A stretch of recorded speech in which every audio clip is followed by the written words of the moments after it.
आंदोलन जीवी भी हूँ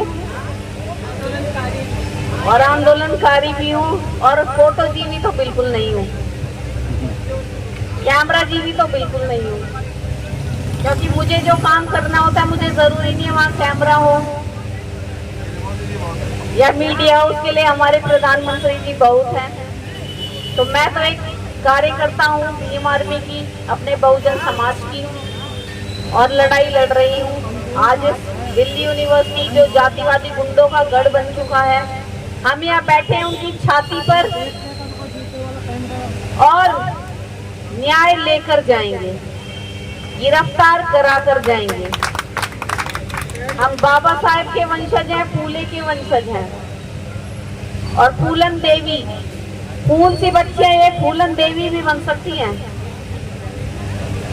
वो तो अभी संविधान के दायरे में चल रही हैं, नहीं तो हमें फूलन देवी भी बनना आता है। कलम की जगह जो आज प्रोफेसर रितु कलम चलाती है ना, कलम के दम पर यहाँ पहुंची है, वो फूलन देवी अगर बन गई ना,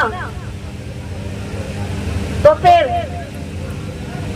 वो यहाँ का प्रशासन जाने, फिर शासन जाने, अपने हक अधिकार की लड़ाई लड़कर रहेंगी और अपना न्याय छीन कर लेंगी।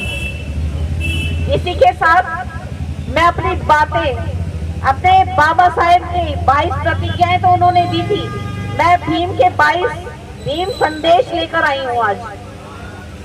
क्योंकि हम बाबा साहेब को माला तो चढ़ाते हैं, पूजते तो हैं, लेकिन पढ़ते नहीं है। उन्होंने कहा था मैं मूर्तियों में, फोटो में नहीं, मैं किताबों में हूँ। मुझे ढूंढना है, जानना है, समझना है तो किताबों में ढूंढो, किताबें पढ़ो। तो वही मैं आज भीम संदेश, जो हम तक शायद ये आज तक नहीं पहुंचे होंगे, क्योंकि पहुंचाने वाले के माध्यम भी एक होना चाहिए, जिसके द्वारा एक शिक्षक है, ज्ञान भी जैसे शिक्षक के द्वारा ही, किताब भी शिक्षक कोई पढ़ेगा, उसी के द्वारा ही किसी दूसरे तक पहुंचता है, लोगों तक पहुंचता है, बच्चों तक पहुंचता है। हमारे डॉक्टर प्रोफेसर रतनलाल जी भी हैं, उनका भी हम समर्थन करते हैं। हमने भीम आर्मी ने उनके लिए किया था आंदोलन, उनका भी प्रमोशन रोका हुआ है, यही कहकर कि उन पर FIR हुई है। और जहां ये लोग कुर्सी पर बैठे हैं, जिनकी डिग्रियां भी फेक होंगी, जब एक देश चलाने वाले की डिग्री फेक हो सकती है, तो क्या ये प्रिंसिपल और क्या ये प्रोफेसर और क्या ये टीचर्स, सब घोटाला, सब भ्रष्ट। इनकी तो जांच होनी चाहिए और खुले में जांच होनी चाहिए, ताकि इस जो आज खुलासा DU में बैठे जातिवादी गुंडों का हुआ है, ये पर्दाफाश जो डॉक्टर रितु ने, डॉक्टर रतनलाल सर ने, और मैं कहती हूँ कि जितने भी हमारे बहुजन प्रोफेसर्स हैं, स्टूडेंट्स हैं, टीचर्स हैं, उन्हें आना चाहिए इस लड़ाई में। अगर उनका जमीर जिंदा है तो उनके गढ़ में उनके बाबा साहेब के वंशज उनकी लड़ाई लड़ रहे हैं और वो घर में छुपकर मलाई चाट रहे हैं। तो ये मलाई का स्वाद ज्यादा देर तक तो रहेगा नहीं, ये मलाई तो सिर्फ मलाई है। अगर असली में भविष्य के लिए लड़ना चाहते हो और अपने हक अधिकार और सम्मान चाहते हो, तो आइए और इस लड़ाई में हमारे साथ लड़िए। ये महिला सम्मान की बात है। तो पहला संदेश बाबा साहब ने कहा था कि अपने घरों की दीवारों पर लिख दो, 21वीं सदी हमारी होगी। गुलाम को गुलामी का एहसास करा दो, वह गुलामी के प्रति विद्रोह कर देगा। आज हमारे गुलामों को गुलामी का एहसास नहीं है, इसलिए वो बाहर घर से निकलने की भी कोशिश नहीं कर रहे। हमें तो पता है, हम तो आंदोलन में आ गए, लेकिन जो गुलाम बैठे हैं, जो संसद में गुलाम बैठे हैं, वो कब आएंगे? तो बाबा साहेब ने कहा था कि गुलाम को गुलामी का एहसास करा दो। अभी तक शायद उन्हें एहसास नहीं हुआ, तो वो गुलामी के प्रति विद्रोह कर देगा। तीसरा है, मैं इस कारवां को यहाँ तक बहुत कठिनाइयों से लेकर आया हूँ। यदि तुम उसे आगे ना ले जा सको तो इसे पीछे भी मत जाने देना।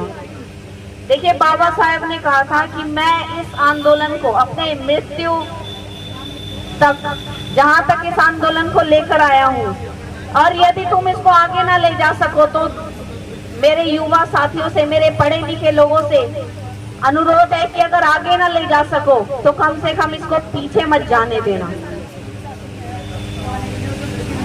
पांचवा, धन प्राप्ति के दो स्रोत हैं, व्यापार और उद्योग। उन्होंने गुलामी से स्वतंत्रता के लिए हमें क्या बताया? बिजनेस और उद्योग, व्यापार और उद्योग। छठा है, बलि बकरे की दी जाती है, शेर की नहीं, इसलिए शेर बनो। हम बलि के बकरे बनने यहाँ नहीं बैठे, इसलिए शेर हैं और शेर बनना होगा। शिकार करना जानना होगा, शिकार बनना नहीं। सातवां है, सम्मान से जीना मानव मात्र का जन्मसिद्ध अधिकार है, जो बाबा साहेब का संविधान भी हमें देता है। सम्मान से जीना मानव मात्र का हमारा ये जन्मसिद्ध अधिकार है, हमारा सम्मान।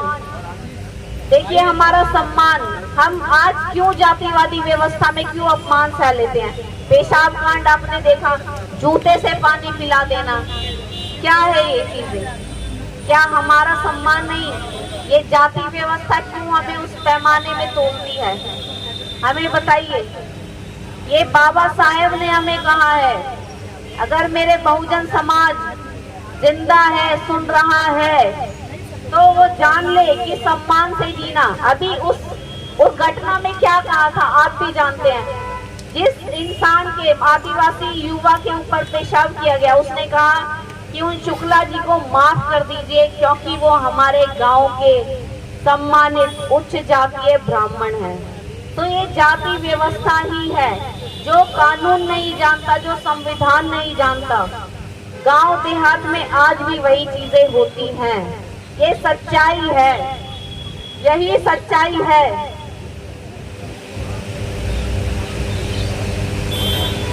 जो कौम अपना इतिहास नहीं जानती वह नए इतिहास का निर्माण नहीं कर सकती। तो हमें अपने इतिहास को पढ़ना होगा अगर हमें अपना इतिहास बनाना है तो।